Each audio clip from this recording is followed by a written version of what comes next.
வெற்றி மயில் குதாட வேளாட தாள செய்ய அங்க வெற்றி மயில் குத்தாடு காவடிய தொழில் வைத்து சண்முகாணி சேவடிக்கு பயணமிட காவடிய தொழில் வைத்து சண்முகாணி பெயரைக்கு பயணமிட எழுந்திடையா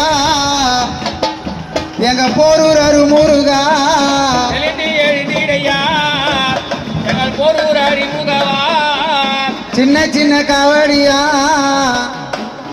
அவ சிங்காரமா தோளில் வைத்து